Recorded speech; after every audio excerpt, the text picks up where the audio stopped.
कपड़े धोने वाली बहू। शादी के पहले से ही विभा को कपड़े धोने का बड़ा शौक था। कभी नल के नीचे तो कभी तालाब के पास। अरे मेरी नीली वाली लुंगी नहीं दिख रही है।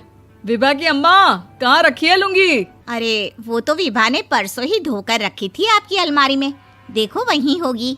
वो ना मैंने आज धो दी, मुझे लगा कि गंदी हो गई होगी। अरे कैसे गंदी हो गई थी? उसे तो मैंने पहना भी नहीं। हे भगवान, इस लड़की के कपड़े धोने की आदत से परेशान हो गया हूँ मैं। जितना तो घर में राशन नहीं आता, उससे कहीं ज्यादा डिटर्जेंट पाउडर का खर्चा है।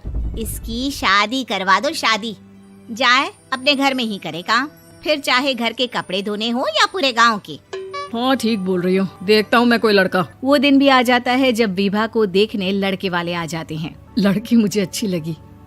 होने वाली सास कहती है, बेटी अगर कुछ पूछना है तो पूछ लो।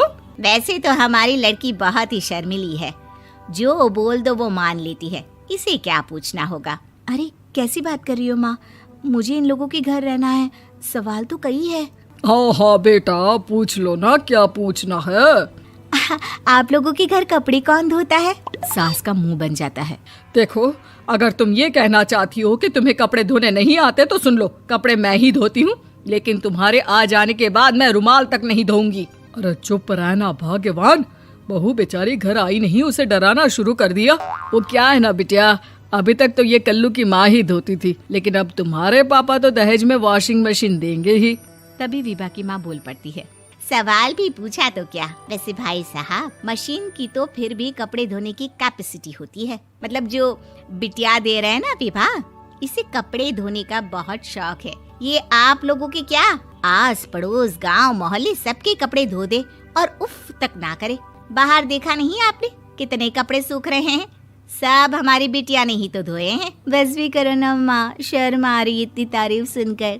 और तो और एक दाग निकाल कर दिखाओ तो मान जाऊं। हाँ अच्छा, माफ करना बेटा, मैंने गलत समझा। हमें तो रिश्ता बहुत पसंद है। और ऐसे जुड़ जाता है रिश्ता कपड़े धोने का शौक रखने वाली विभा का। उसकी शादी हो जाती है कोयला फैक्ट्री में काम करने वाले कल्लू के साथ। शादी के बाद अचानक विभा चिल्लाती हुई सास के पास आती है। सासू माँ, अरे सासू माँ कहाँ है आप? ये तो धोखा है, धोखा दिया आप लोगों ने मुझे।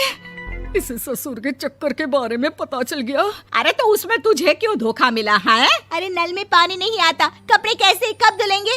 अच्छा, तू पानी नहीं आ रहा उसकी बात कर रही है। तो आपने क्या सोचा? कुछ नहीं। अच्छा, तेरी माँ ने कहा था कि कपड़े धोने का शौक है तुझे, याद आया मुझे। शौक बोलकर कपड़े धोने वाले मेरे जुनून को कम ना आके सासू माँ, कपड़ा धोना मेरा गुरूर है। तभी पति भी वहाँ आ जाता है। अभी मैंने इसे सनी देओल की फिल्म दिखाई है, उसी के डायलॉग मार रही है माँ। अच्छा सुन, साफ साफ बता रही हूँ, पानी सुबह 4 से 6 और शाम को 10 से 12 आता है, समझी? विभा टाइमिंग सुनकर हैरान हो जाती है। ये क्या भूतों का मोहल्ला है? सुबह 4 बजे उठकर कौन कपड़े धोता है? 4 बजे टंकी में पानी जाता है, फिर सारा दिन धोना ना, किसने मना किया? अरे कैसी बात कर रही हैं? 200 लीटर की टंकी में कितने कपड़े धो लूंगी मैं? सुबह ही उठ जाऊंगी मैं। अब क्या था, विभा सुबह 4 से लेकर रात के 12 बजे तक कपड़े ही धोती रहती। एक रोज सास पड़ोस से निकलकर कहीं जा रही होती है कि साथ वाली कहती है, हाँ कल्लू की माँ, जरा ये बताओ कि 2 साड़ी है, 2 ब्लाउज और एक पेटीकोट और एक नाड़े वाला लंबा कच्छा। हाँ तो? अरे तो क्या, कितना लोगी धुलाई ये बताओ। धोबन दिख रहे हैं हम क्या? हमारे पति सरकारी नौकरी से अभी रिटायर हुए हैं और बेटा सुपरवाइजर है कोयला फैक्ट्री में। धोबन समझ रखा है हमें? हाय रे कल्लू की अम्मा, माफ कर दो, वो तो मोहल्ले में यही सब बता रहे थे कि तुमने बहू को कपड़ा धुलवाने के काम में लगा दिया है। सास को पड़ोसन की बात सुनकर गुस्सा आ जाता है। वो घर पहुंचती है जहां घर के बाहर ही इतने सारे कपड़े सूख रहे होते हैं जितने कि किसी धोबन के घर पर। अरे ओ कल्लू की दुल्हन, बाहर निकल।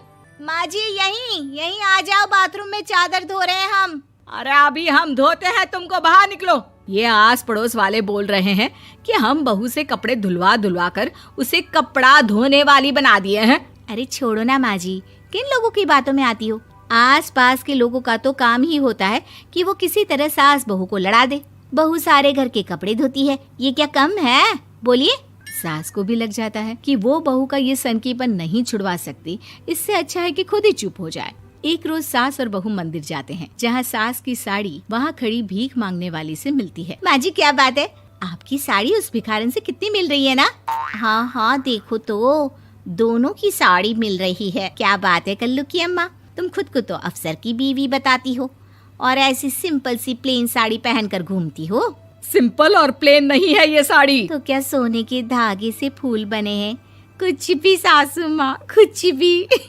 हाँ बने थे इस साड़ी में सोने के धागे से फूल। मेरे पति लेकर आए थे मद्रास से स्पेशली मेरे लिए 10,000 की। है भाई साहब इस भिखारन के लिए भी सेम टू सेम साड़ी लेकर आए होंगे 10,000 की। सास उस वक्त तो कुछ नहीं कहती, लेकिन बहू के साथ घर आती है और अलमारी से एल्बम निकाल कर लाती है। ये साड़ी देख रही है, ये वही साड़ी है जिसे मैंने अभी पहना था। इस साड़ी में ये जो चमकदार फूल दिख रहे हैं ना, ये सोने के धागों से काढ़े गए हैं। लेकिन तू लोकल वॉशिंग मशीन ब्रश से घिस घिस कर सारे फूलों को निकाल कर साड़ी प्लेन कर दी। मुझे माफ कर दीजिए सासू माँ। और तो और, जब मैंने तुझे तेरी गलती के लिए कुछ नहीं कहा, लेकिन तूने तो सबके सामने मेरा मजाक ही बना दिया। क्यों? बहू को समझ में आ जाता है कि अब से उसका कपड़े धोना बंद।